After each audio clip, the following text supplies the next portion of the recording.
Welcome to the playoffs. I'm Joe Emer, and boy, are we in for a big treat tonight. Kerry Chow. Hey, live and in person. What's up, man? I'm in the studio. It's incredible. It's nice and warm in here. Yeah, you know, Hal's the one who's bundled up tonight. The road to the Super Six begins right now. Yeah, and this area has turned out more than its fair share of state champs in the past years. We'll see if we can do it again. Like we said, getting it started with our game of the night, McGill-Tulane and third-ranked Davidson. The Warriors have only one loss this year. Guess who beat them? Of course, the rematch tonight. Let's bring in Hal Sherrick right now. He joins us live from McGill-Tulane. Hal. Hey, guys, this was a big 6A matchup tonight, first round of the playoffs, out here at Baker Hornets Field. But that didn't matter. McGill and Davidson both came into this game to play, particularly Davidson trying to avenge their only loss this year, and that was to McGill-Tulane. Let's take a look at some of the highlights, guys.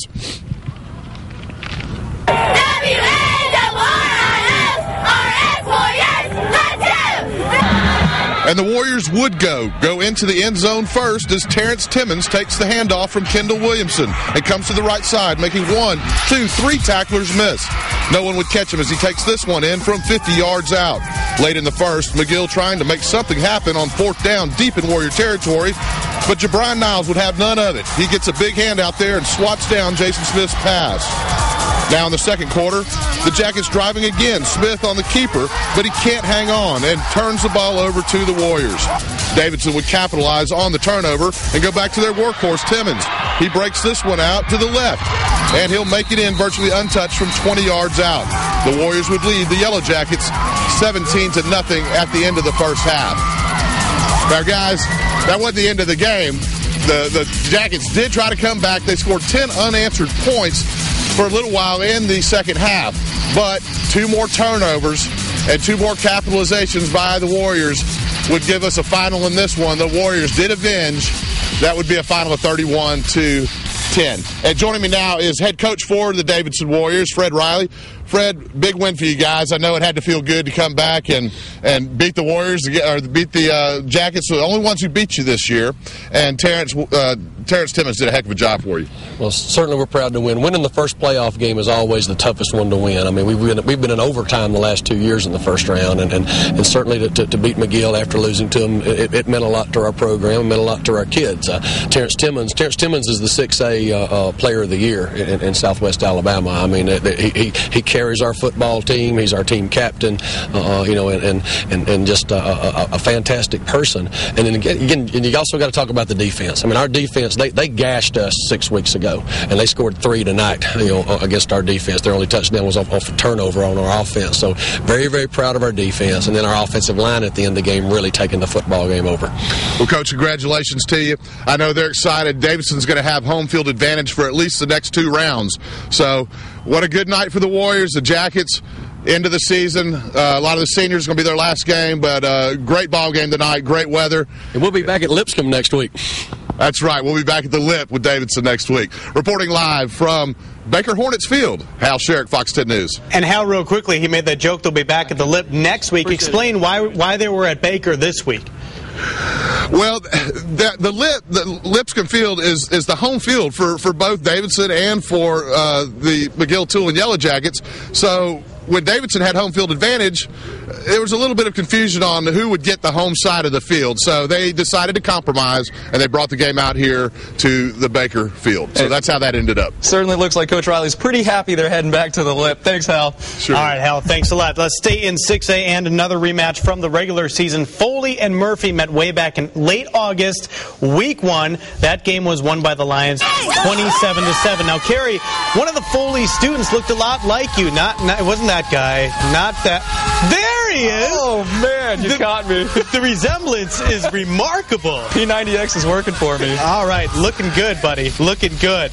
All Foley in this game, just like the first time around. Devontae Keown, 5 yards for the touchdown to make it 7-0. Then it is Darius Powell time. The quarterback has managed Foley well all season, doing it again there. And watch the celebration. He was so excited that he fell down. Murphy trying to come back, and that's not going to work. Sean fields it cleanly and returns the fumble, 45 yards for the touchdown, 21-0. Now second quarter, capping it off before halftime. Superman by Darius Powell. 31-0 at the half in this one, folks. And Foley goes on to win it 38-13. I think that Darius Powell move looked more like me than the fan. Dun, dun, dun. Anyway, St. Paul's riding a 6-game winning streak into the playoffs. The 5A Region 1 champs hoping to keep that streak going tonight. Hosting 6-4 Charles Henderson. Hey, it looks like Cam Newton's already losing some Heisman votes to St. Paul's running back Jordan Huff. Who would have thunk it, huh? First quarter, Jacob Coker hits Kylan Towner. 14-yard catch and run. St. Paul's is up 7-0 early. Charles Henderson would answer, tie the game until the Coke Man strikes again. Florida State commit rolls left, fires to Ryan Miles for a 28-yard score. The Saints are up 14-7. Second quarter tied at 14. Coke Man! I don't know, man.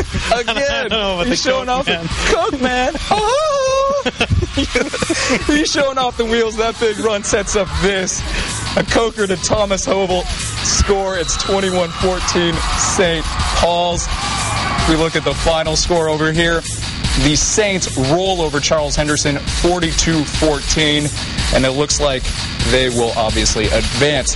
Looking at LaFleur and Eufaula. Eufaula all over the Rattlers 35-7. The winner of this game will play the winner of Viger and Valley. Speaking of which, let's go right this. Tell me about Viger. Oh, oh. Tell me about Viger. Oh, oh. Thank you for the help on this one. First quarter, Brandon Moore, touchdown 7-0. Viger. Valley coming back, though. This is Terrence Alexander. He was looking good all game. Ties the game at 7. But D'Angelo Miller and the offensive line takes over for the Viger Wolves. Nice cutback here for the touchdown. Then later, it is Miller again, 21-7 at this point. So Viger was looking in pretty good shape at that point.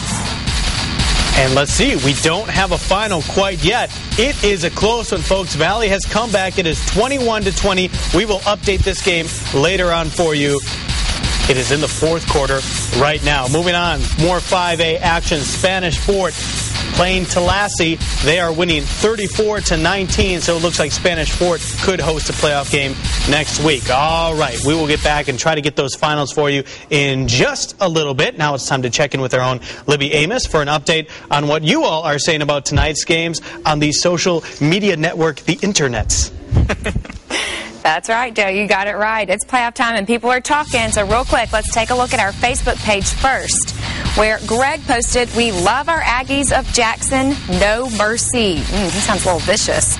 Dara posted, "Thomasville Tigers rock." And Gabrielle posted, "First round of the playoffs. Let's go Wolfpack."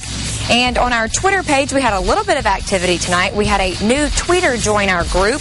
Connie Kennedy was at the Daphne game and tweeted the halftime score 30-0, Daphne over Blunt. Now, it's playoff time, guys, so make sure you let us know the score of your game on our Twitter page, Fox 10 Sports, and our Facebook page, Fox 10. The playoffs are underway. A season's worth of blood and sweat all on the line tonight, and we're just getting started.